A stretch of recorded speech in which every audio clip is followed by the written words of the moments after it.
Hello everyone, welcome to my channel Cubic Life with Andrea. This video is actually part 2 of a 2023 Pantry Reset series, and it will be really beneficial for you to watch part 1 first since we are starting off right where we left off. I'll link part 1 in the description below.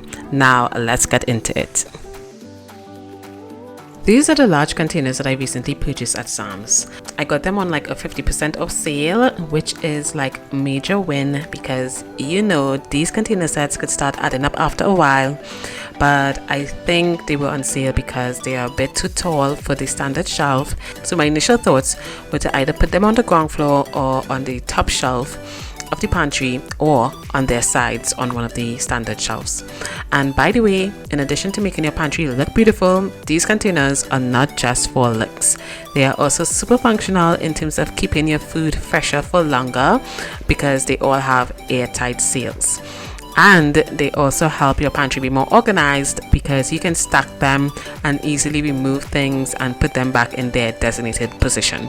So I just wanted to say that these containers are not just pretty but also brains, okay? As you may know from watching part 1, these overflow bins are the major pain point in my pantry. It is extremely cluttered and defeats the whole purpose of having organized, clear containers. So my main objective in this reset is to bring order to these bins. So to begin, I proceeded to remove everything from the bins and I gave it a nice wash and put it to air dry. Now, I would highly recommend washing all the containers, baskets, anything that needs washing. Wash them like the day before you plan to do this reorganization because you want to make sure that they are completely dry. And air drying would be your best chance at removing any remaining water, because if you don't know, food and moisture do not go together, okay? But you live and you learn, so next time it'll be a 2-day affair for me, okay? I really love these baskets. I love that they are white, which gives the pantry a nice, clean, bright, modern feel. And I also love that they are not transparent, which helps to reduce the look of clutter. I started off with the simple items first, those that were staying in their current container and just needed restocking, like this Himalayan salt, for example. After that, I categorized the items by those that were going back into the overflow bin or in the storage area. And then lastly, and the most challenging part of it all, was deciding which items were going in new containers. Now, the objective here is to, as closely as possible, match the container with the typical package size in such a way that the entire packet can fit inside of the container, so that I would not have leftovers in the overflow bin. And in that way, when the container is running low, I know it is low and I need to purchase some more, as opposed to the container being low and I'm wondering if I have more in the overflow bin. Having an overflow bin is an improvement, but it creates overhead work in having to manage the food in the bin as well as the food in the containers. And I'm just here trying to simplify things in 2023. So for the tea, I decided to reuse the same bin, and for some reason there were magical crumbs at the bottom because how else do they get there when everything is in a sealed package? I don't know, that will remain a mystery to me. But anyways, I emptied it and gave it a good wash and restocked the bin. I decided to remove the condiments and toothpicks and place them in the overflow bin instead. I really like tea, but because the container is so small, I only try a few different ones at a time. But I do look forward to the day when I can have like a little tea station set up. Dreams!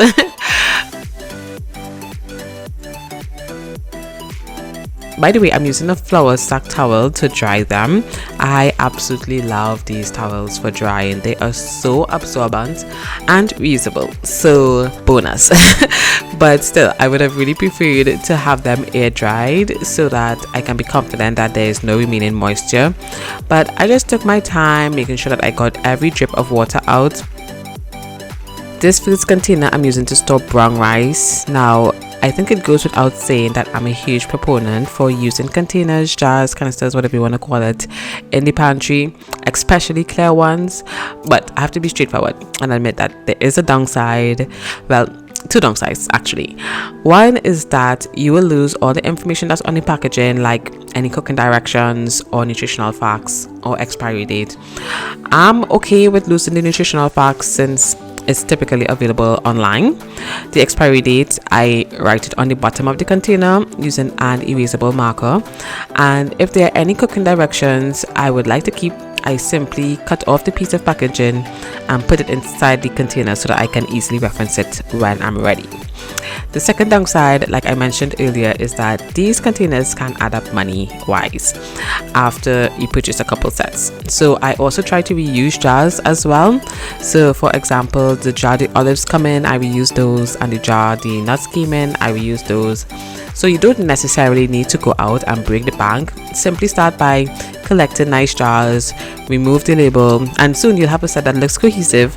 Not only will your pantry look more beautiful, but you'll also be doing the planet a huge favor by reusing instead of putting the empty container in the trash or recycling it.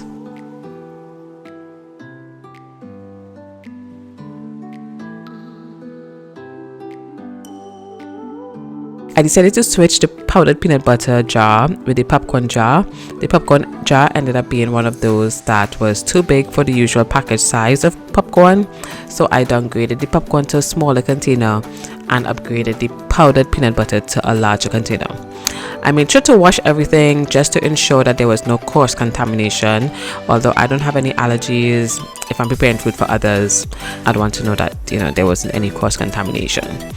And what's a pantry reset without a little spill? Of course, had to happen. I still had leftovers in the original jar, but this will do for now.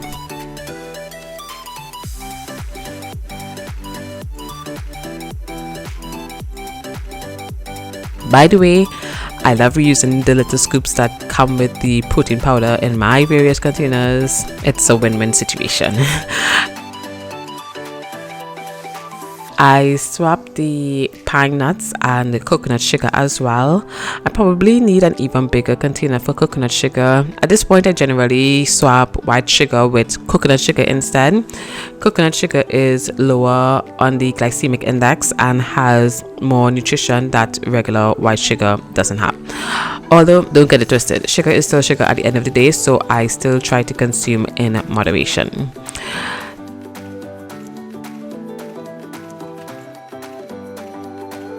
Then it was time to refill the overflow bins with the extras, and you will soon see it was a major success. Both bins were clutter-free. I can easily see everything that's in them. Pure satisfaction. This is what pantry dreams are made of, okay?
I went ahead and finished up by organizing our reusable Ziploc bags, labeling all the containers, and putting them back in the pantry. By the way, one day I will upgrade to those fancy sticker labels. But right now, as I figure out what food is best for which container, I'll continue to simply endure my penmanship and write on them.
I wasn't going to open this bag until I was ready to cook it, but I convinced myself that the whole bag can fit in the container, and I was clearly way off. So it goes sometimes, you know. But this is one of the main considerations when purchasing in bulk. Can you store such large quantities, right? You know, we would all like to save from buying in bulk, but the problem is storing it at home securely. Lastly, I refilled these spice jars, which is like a whole science, okay? In order to not have to wash and dry the funnel in between each spice, I go in a particular order. I start off with my most used seasonings like salt, black pepper, and garlic powder, because if a couple grains of these end up in the others, it's like that I already used that spice in the dish anyway, so no problem.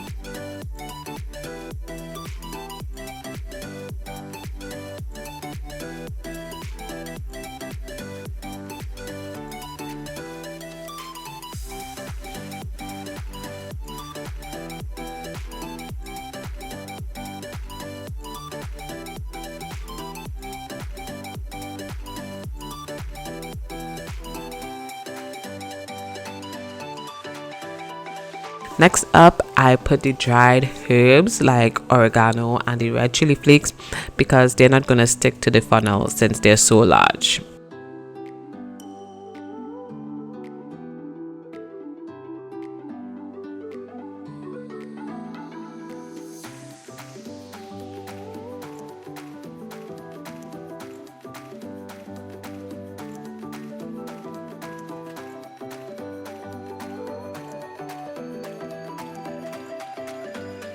And next up, we have the chili powder and the paprika. Paprika is really powdery, so that will definitely stick. So I put these two together. They have a pretty similar taste, so it doesn't really matter if some of the granules from one ended up in the other. So either one could go.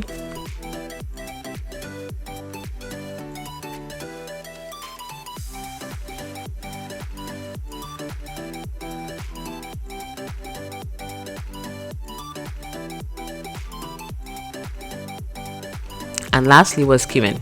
I do believe I washed the funnel at this point since cumin has a very distinct flavor that you really don't want to mess with.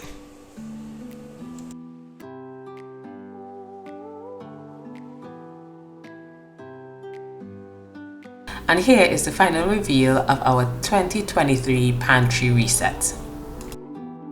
At the bottom here, we have the red onions, the white onions, plantains, cassava, ginger, and potatoes. I put the pink lemonade down here, and the white vinegar and apple cider vinegar also remain down there, as well as the water. And I'm so happy with how these overflow bins turned out. It is so organized. You can see everything. The clutter has been significantly reduced and you can easily grab whatever you want.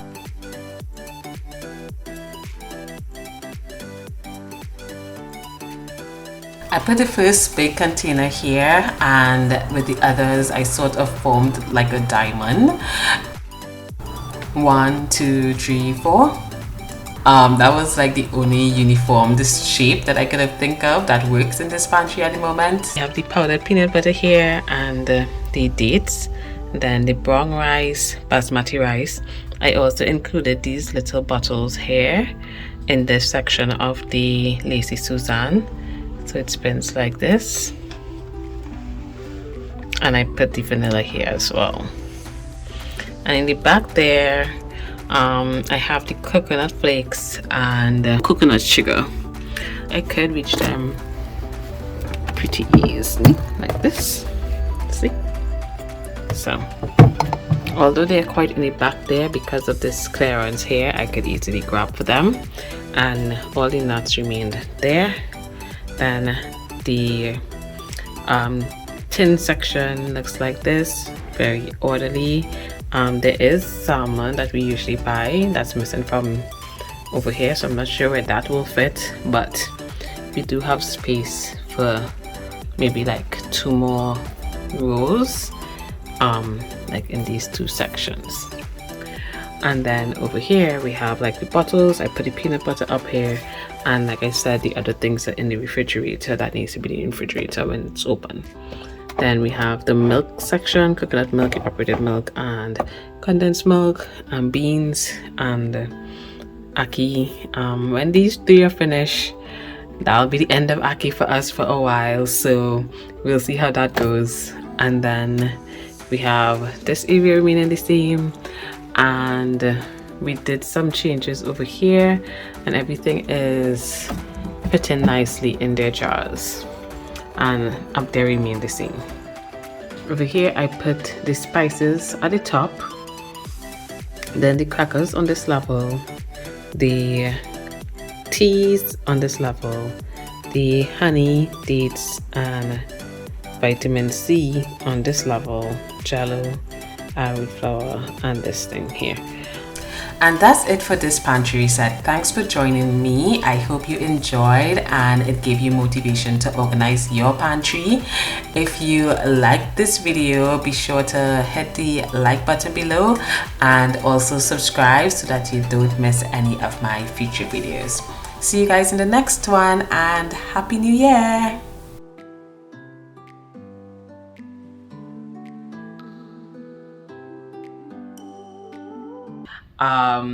These containers all are airproof, airtight, air sealed, airtight, airproof.